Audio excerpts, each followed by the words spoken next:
Cuento servidor Adrián Paredes, presidente de la revista Consejero Empresarial. Ahora abordaré el tema de jurisactualidades, que es un apartado que tenemos dentro de nuestro portal www.coem.mx. Y bueno, hay una tesis, pues ya simplemente que rompió una jurisprudencia con una anterior que realmente nos respetaba el principio de la debida fundamentación en materia de competencia. Y bien, esta pues fue publicada el día 21 de febrero, el día de ayer, viernes, donde al rubro señalo tal cual como lo menciona, dice: fundamentación de la competencia de las autoridades administrativas, alcance y aplicabilidad de la jurisprudencia segunda diagonal J.115 diagonal 2015. Que bueno, antes de irme al texto, pues hay que hablar un poco del precedente o los precedentes que conformaron tal determinación por parte de este tribunal colegiado. Hay que tenerlo presente. Nomás aplica, si no mal recuerdo, al 23º circuito. Aún afortunadamente ya se quedó, lamentablemente Zacatecas les quedó ahí el problema. El tema es que esto es una muestra de lo que podemos estar enfrentando en los futuros litigios fiscales. Porque vamos a segmentar de una manera de contexto. Pues sabemos que la importancia de la competencia por parte de la autoridad que emite o gesta un acto administrativo que invade la esfera de un particular. Entonces, ¿por qué es importante que se fundamente? Y de ahí tenemos que partir nuestra reflexión.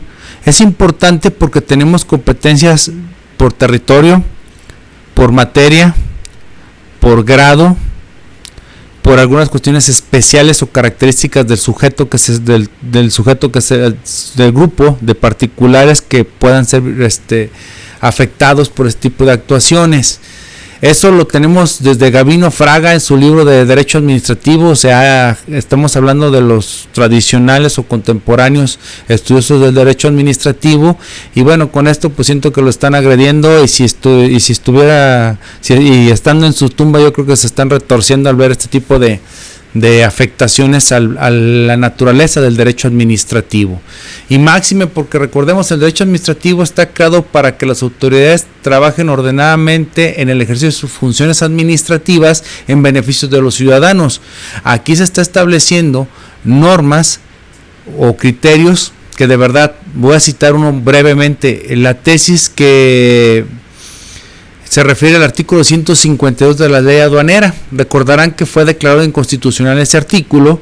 Llegó una jurisprudencia y dijo: sí, efectivamente, sí peca de inconstitucional porque no señala un plazo para emitir su resolución. Entonces ahí, dentro del texto, se establece que, bueno, pues lo razonablemente sean los 4 meses, parafraseo porque ahorita se me viene a la memoria. Y pues después sale una jurisprudencia cuando alguien reclama: oye, pues no se emitió dentro del plazo, no se ha modificado el texto legislativo y sigue estando la norma violando la Constitución, no está dando certeza jurídica. ¿Qué dice el Poder Judicial? No te aflijas.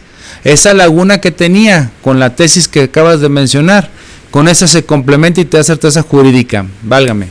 Yo cuando la leí, pues casi no siendo un experto en esto, pero realmente dije: no, pues ahora sí, no entiendo qué es la jurisprudencia, porque la jurisprudencia viene a dar un sentido interpretativo, no regulatorio, pues para eso está la ley, y en esta parte en ese momento tenía que reformarse la ley, y ese criterio nunca debió haber nacido, debió de haber protegido a los contribuyentes o al contribuyente que habrá argumentado en su plano de defensa. Pero bueno, me regreso aquí a este punto. Una vez explicada la competencia y con este ejemplo lo lamentable que está de lo que está sucediendo, me voy un poco al precedente que antecede a la tesis a la jurisprudencia que estoy explicando. Pues bueno, tenemos una facultad por parte de las autoridades que está contenida en el artículo 55 para hacer la determinación de contribuciones de manera presuntiva solo si se presentan determinadas situaciones. Y entre ellas es cuando se le oponga o se le oculte información o haya diferencias de más del 3% de los ingresos declarados, entre otros. Ok, esto es claro, la autoridad en sus facultades de comprobación no puede detenerse porque se oponga al contribuyente a que se le revise. Sin embargo, cuando en su determinación, es decir, cuando está el proceso de fiscalización, como el caso que se toma de base, es una revisión de gabinete, y en esta se gira oficio a la Comisión Nacional Bancaria en ejercicio de una facultad de presuntiva para poder allegarse de los estados de cuenta y comparar los registros de ingresos con los depósitos en los estados de cuenta para ver si existen omisiones, pues bueno, lo correcto que estuvo por mucho tiempo prevaleciendo fue la existencia de que se tendría que dar a conocer al particular porque ese acto viene a afectar la esfera jurídica del contribuyente, entonces tiene que tener el derecho de saber cómo y de dónde se obtuvo y sobre todo con qué fundamentos, porque estamos hablando de la actuación de una autoridad. Claro, está el procedimiento del fisco hacia el particular, pero también el fisco hace sus mecanismos para obtener, de acuerdo a la fracción séptima del artículo 42, información en sus registros o de otras autoridades para poderse llegar de información. Y dice, mira, mi fundamento es el artículo 63 del Código Fiscal de la Federación, donde todos los expedientes que obran en mi poder sirven de fundamentos, de elementos probatorios para poder hacer determinaciones. Y tenemos el artículo 59 del mismo código y así su origen el 55. Entonces, lo que a ti te afecta es la determinación. El hecho de que yo no cite que en ejercicio o en atribuciones del artículo 63 obtuve la información con la cual te determino, no te estoy negando tu derecho de audiencia. Al fin, cuando te haga la determinación, ahí vas a tener los elementos para que puedas desvirtuar. Eso en general, digo, porque es un precedente y una narrativa un poco extensa y trato de sintetizarlo, esto pues lamentablemente está volteando todo. ¿Por qué? Porque miren, el tema de hecho estoy viendo ahorita aquí con mi teléfono, estoy tratando de ver la tesis, la parte que me interesa de lectura que dejé aquí señalada. Dice, conforme al criterio adoptado por la segunda sala de la Suprema Corte de Justicia en sesión de tal día, se consideró que dentro del procedimiento relativo a una visita domiciliaria, la autoridad fiscalizadora debe fundar el requerimiento de información y documentación formulada a la Comisión Nacional Bancaria y de Valores. Eso quedaba clarísimo, dice, y eso es con tal de darle seguridad de acuerdo a los mandatos en este tipo o modalidad de fiscalización del artículo 16 constitucional. Continúa el precedente, de suerte que conforme al criterio formulado, dice, si la formulación de un requerimiento de información por parte de la autoridad fiscal hacia la Comisión Nacional Bancaria y de Valores, tomando en consideración el ejercicio de facultades de comprobación que tiene la fracción séptima del artículo 42 del Código Fiscal, primer párrafo, que como el requerimiento no puede considerarse tan solo una comunicación interna entre autoridades, sino propiamente un acto de autoridad desplegado dentro de la sustanciación de un procedimiento inherente a una visita domiciliaria, también lo es que ese requerimiento debe reunir todos los requisitos de un acto de autoridad, entre ellos la debida fundamentación y motivación de la competencia para que el fisco le requiera a la Comisión Nacional Bancaria. ¿Sí? Ahí es donde está el reclamo del quejoso. ¿Y cómo concluye antes de que le den el batazo de su vida, le den el batazo? Lo antes expuesto permite advertir que no le asiste la razón a la parte que solicita el amparo al sostener que tal fundamentación debió estar inserta en la resolución determinante. Pues se asiste, esta no es la que invade la esfera jurídica del contribuyente para requerir la información, sino que ello se realiza en requerimiento previo, y si bien la información obtenida puede ser empleada para motivar el fincamiento de un crédito fiscal, ello obedece a la atribución distinta concebida para ese momento posterior, que es la prevista en el 59, fracción tercera y 63 del Código Fiscal de la Federación, tal como se demostró.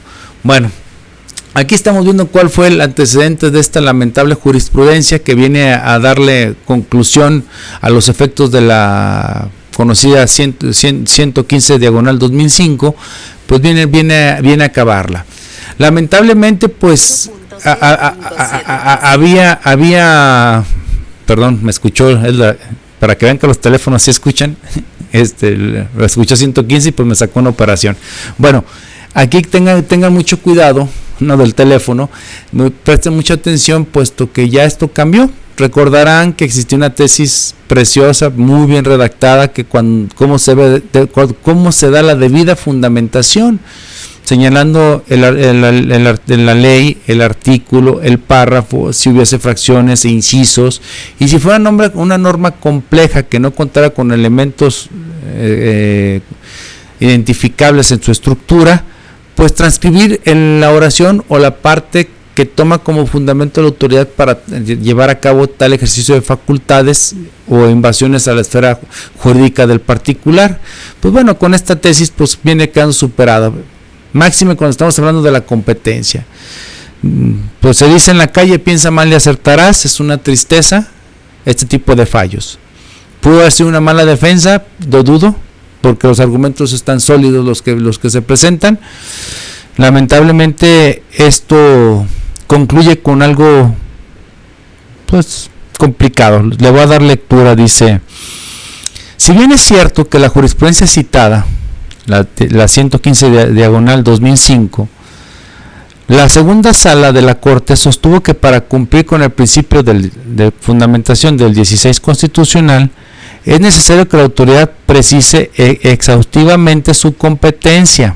Ya explicamos por qué y hasta dónde, ¿no? Apartado, fracción, inciso, subinciso, etcétera. Y si es norma compleja, ¿cómo? Así como que esa exigencia tiene como propósito que el particular afectado tenga el conocimiento y la certeza de que la autoridad que invade su esfera de derechos lo hace con apoyo en una norma jurídica que le faculta para obrar en ese sentido y, a la vez, que pueda cuestionar esa atribución o la forma en que se ejerció. Hasta aquí todo marchaba muy bien. Sin embargo, dice, también cierto es lo que dicha obligación no constituye un dogma que obliga a las autoridades a exponer en sus actos fundamentos o afirmaciones cuya constatación resuelve evidentemente y pueden entenderse como facilidad mediante el uso del buen entendimiento y la sana crítica. Es decir, de nueva cuenta nos la aplica los órganos jurisdiccionales. Debemos de estar letrados y preparados para poder entender. Quienes ejercemos esta materia, pues nos resulta relativamente sencillo, pero las leyes están hechas para aplicarse y aplicarse por todos y por ende tienen que ser entendible para todos. Entonces pareciera que todos somos de nacimiento o de formación jurista, tienen una preparación académica y se les olvida, entre comillas digo esta mención, que no todos lo estamos.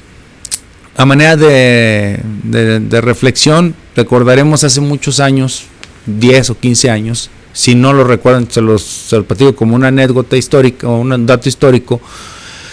Las tarifas del impuesto sobre la renta para personas físicas tenían en el párrafo subsecuente de su contenido las reglas de cómo usarlo. A la base gravable le vas a restar lo que el límite inferior que corresponda al rango de acuerdo al monto y al excedente lo multiplicarás por el porcentaje y le sumarás la cuota fija y ese es el ISR.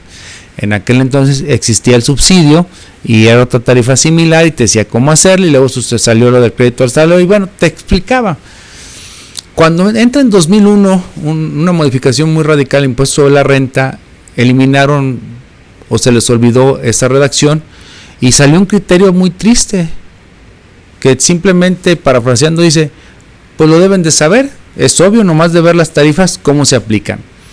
Creo que a manera de analogía esta es la relevancia de esta tesis. Nuevamente están preparándole y limándole el camino a la autoridad para que le sea más fácil la recuperación. Es alarmante, lean el precedente y de verdad la consecuencia con esta jurisprudencia ya ha habido muchas que me preocupan y esta es otra más. Hay que estar atentos y alzar la voz. Ahorita nomás es para el 23º circuito y tenemos que evitar que siga sucediendo con estas voces. Pues bueno, con esto me retiro. Ya saben, nos vemos en la próxima, pero no sin antes invitarlos a Fiscalística el 5 y 6 de marzo, aquí en Guadalajara, con el tema Gracias Totales, 5º aniversario de la revista Consejero Empresarial. Síganos en redes sociales, si no, vamos por ustedes. Chao, bye.